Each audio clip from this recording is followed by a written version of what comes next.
Healthcare, your family YouTube channel. Stay well, stay healthy, stay with us. আমরা ইতিপূর্বে জেনেছি যে কিছু হরমোন আছে যেগুলো ব্রণ হওয়ার সাথে জড়িত। আবার এটাও জেনেছি যে অতিরিক্ত গরম এবং বাতাসের আর্দ্রতা বেশি হলেও ব্রণ দেখা দিতে পারে। তাছাড়া মাত্রাতিরিক্ত প্রসাধনী ব্যবহারও ব্রণ হতে পারে। অন্যদিকে দীর্ঘদিন স্টেরয়েড ব্যবহার কিংবা জন্ম নিয়ন্ত্রণ বড়ি সেবন ইত্যাদিতেও অনেকের ব্রণ হয়ে থাকে। আবার নারীদের ক্ষেত্রে প্রতিবার মাসিকের আগেও ব্রণের তীব্রতা বেড়ে যায়। কোষ্ঠকাঠিন্য, কৃমি, শরীরের পুষ্টির অভাব, অতিরিক্ত চর্বি জাতীয় খাবার গ্রহণ প্রভৃতি ক্ষেত্রে ব্রণের সুবিধা বেড়ে যায়। এছাড়া শারীরিক, মানসিক ও পারিপার্শ্বিক পরিবর্তনের সঙ্গে ব্রণের তীব্রতা ওঠানামা করতে পারে। প্রিয় দর্শক, তাহলে এটা বোঝা গেল যে এক একজনের এক এক কারণে ব্রণ হয়ে থাকে, আর তাই সবার জন্য চিকিৎসাও এক নয়। এক্ষেত্রে ব্যক্তিগত কাউন্সেলিং খুব গুরুত্বপূর্ণ। একজন ডাক্তারের সাথে পরামর্শ করে জেনে নিন কি কারণে ব্রণ হচ্ছে এবং সে অনুযায়ী চিকিৎসা নিতে হবে। প্রিয় দর্শক, বাজারে ব্রণ নিরাময়ে বিভিন্ন রকমের ক্রিম, জেল বা লোশন পাওয়া যায়।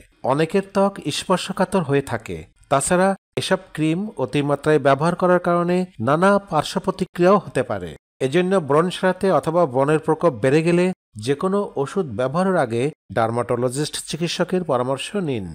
প্রিয় বন্ধু, ব্রণ নিরাময়ে বাজারের দামি কসমেটিক্সের পরিবর্তে আপনি যদি ঘরোয়াভাবে প্রাকৃতিক উপাদান দিয়ে চিকিৎসা নেন, তবে সে পদ্ধতি সহজে আপনার ব্রণ কমাতে সাহায্য করবে। আর ঘরোয়া সামগ্রী হবে ভালো আর নিরাপদ, কারণ এতে কোনো পার্শ্ব প্রতিক্রিয়ার ভয় থাকে না। ঘরোয়া পদ্ধতির মধ্যে আছে হলুদ, রসুন, ডিমের সাদা অংশ, মুলতানি মাটি, শসার রস, চন্দন কাঠের গুঁড়া, তুলসী ও পুদিনা পাতা, পাকা পেঁপে, বরফ ইত্যাদি। প্রিয় বন্ধুরা, এখানে আমি কার্যকর সেরা 4টি উপায় নিয়ে আলোচনা করছি। এর মধ্যে যে কোনো একটি পদ্ধতি ব্যবহার করলেই হবে, যেটা আপনার নিকট সবথেকে সহজ বা সবথেকে সম্ভবপর বলে মনে হবে। তো বন্ধুরা, আসুন পদ্ধতিগুলো জেনে নিই। 1. কাঁচা হলুদ। ব্রণের সমস্যা থেকে মুক্তি পেতে কাঁচা হলুদ বাটা, নিমপাতা রস ও গোলাপ জল মিশিয়ে ব্রণের উপরে লাগান। 15-20 মিনিট রেখে তারপর ধুয়ে নিন। এরকমটি করলে ইনফেকশন হবে না ও আস্তে আস্তে ব্রণ ও ব্রণের দাগ মিলিয়ে যাবে। হলুদের রসের সাথে মুলতানি মাটিও মিশাতে পারেন। যাদের ত্বক তৈলাক্ত তাদের জন্য এটা ভালো একটা উপায়। এটা ত্বকের লোমকূপ থেকে অতিরিক্ত তেল বের হওয়ার পরিমাণ কমিয়ে দেয়। অডিয়েন্স, কাঁচা হলুদ বাটার সাথে আরেকটি পদ্ধতি হলো চন্দন কাঠের গুঁড়া মিশানো। এর সাথে পরিমাণ মতো পানি মিশিয়ে পেস্ট তৈরি করে ব্রণাক্রান্ত জায়গায় লাগান। এটা ব্রণের জন্য খুবই কার্যকর দুটো উপাদান। শুকিয়ে গেলে মুখ ঠান্ডা পানি দিয়ে ধুয়ে নিন। এই মিশ্রণটি শুধুমাত্র ব্রণ দূরই করে না, ব্রণের দাগও দূর করবে। প্রিয় দর্শক, তাড়াতাড়ি উপকার পাওয়ার জন্য কাঁচা হলুদ মুখে মাখার পাশাপাশি প্রতিদিন নিয়ম করে খেতে পারেন। 2. রসুন। রসুন ব্রণের বড় শত্রু। ব্রণের বিরুদ্ধে রসুন ব্যবহার করাও সহজ। 1-2 কোয়া রসুন 2 টুকরো করে কেটে নিন। তারপর ব্রণের জায়গায় রসটা লাগান। 5 মিনিট পর ধুয়ে নিন। রাতে শুতে যাওয়ার আগে এটা করলে পরের দিন সকালে ত্বকের উন্নতি টের পাবেন। রসুন বেটে নিয়েও ব্রণে লাগাতে পারেন। 3. সরিষা।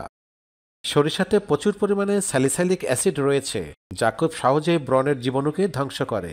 সামান্য সরিষা গুঁড়ার সাথে 1 চা চামচ মধু মিশিয়ে প্যাক তৈরি করে মুখে লাগান। 15 মিনিট পর পানি দিয়ে ধুয়ে নিন। ব্রণ দূর হওয়ার পাশাপাশি ব্রণের দাগও দূর হবে। বন্ধুরা, যাদের ত্বক শুষ্ক তাদের এই পদ্ধতি ভালো কাজ দিবে। 4. তুলসী পাতার রস। ব্রণের জন্য তুলসী পাতার রস খুব উপকারী, কারণ তুলসী পাতায় আছে ভেষজ গুণ। তুলসী পাতার রস ব্রণ আক্রান্ত অংশে লাগিয়ে রেখে শুকিয়ে যাওয়া পর্যন্ত অপেক্ষা করুন। এরপর কুসুম গরম পানি দিয়ে মুখ ধুয়ে নিন। ব্রণ দূর করতে পুদিনা পাতাও অনেক উপকার করে। এক্ষেত্রে টাটকা পুদিনা পাতা বেটে ব্রণের উপর লাগিয়ে রাখুন 20 মিনিট মতো। এরপর ধুয়ে নিন। প্রিয় দর্শক, ব্রণ নিরাময়ে আরও কিছু গুরুত্বপূর্ণ টিপস দেওয়া হলো। প্রতিদিন 8 থেকে 10 গ্লাস পানি পান করুন। বেশি করে শাকসবজি ও ফলমূল খান। বেশি তেল, ঝাল মশলা ও ফাস্টফুড জাতীয় খাবার পরিহার করুন। দৈনিক কমপক্ষে 6 থেকে 8 ঘন্টা ঘুমাতে হবে। ভিউয়ার্স, মনে রাখবেন, অনিদ্রায় যেমন ব্রণের প্রবণতা বাড়ে, তেমনি অতিরিক্ত ঘুমের কারণেও ব্রণ হতে পারে। দুশ্চিন্তামুক্ত জীবনযাপন করতে চেষ্টা করুন। কখনোই ব্রণে নখ দিয়ে খোঁচাখুচি করবেন না। আমাদের বুঝতে হবে এটা কোনো সমাধান নয়। এমন করলে দাগ পড়ে যাওয়ার আশঙ্কা থাকে। এতে ব্রণ লাল হয়ে যাবে, এমনকি তা ফেটে গিয়ে মুখে দাগের সৃষ্টি করবে। ব্রণ না যাওয়া পর্যন্ত মেকআপ ব্যবহার না করাই উচিত। দিনে অন্তত 2 বার তেলমুক্ত ক্লিনজার দিয়ে মুখ ধুয়ে নিতে হবে। ব্রণ থেকে মুক্ত থাকার প্রধান উপায় হলো ত্বক পরিষ্কার রাখা, তাই নিয়মিত ত্বক পরিষ্কার রাখুন। সবসময় বাইরে থেকে আসা মাত্রই মুখ ফেস ওয়াশ দিয়ে ধুয়ে ফেলুন।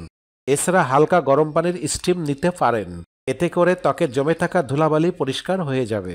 মুখ মুছতে নরম তোয়ালে ব্যবহার করুন। সাবান ব্যবহার না করাই ভালো। তেলযুক্ত ক্রিম বা ফাউন্ডেশন ব্যবহার করবেন না। পেট পরিষ্কার রাখতে হবে, কোষ্ঠকাঠিন্য থাকলে দূর করতে হবে। আলোচনাটি এ পর্যন্তই। আলোচনাটি ভালো লেগে থাকলে লাইক, কমেন্ট ও শেয়ার করার অনুরোধ রইল। ভিডিও সংক্রান্ত যে কোনো প্রশ্ন থাকলে নির্দ্বিধায় করুন, আমি সব প্রশ্নেরই উত্তর দেওয়ার চেষ্টা করে থাকি। রূপচর্চা বিষয়ক আরও ভিডিও দেখতে চ্যানেলটি সাবস্ক্রাইব করে সাথেই থাকুন। ভালো থাকুন, সুস্থ থাকুন। ধন্যবাদ।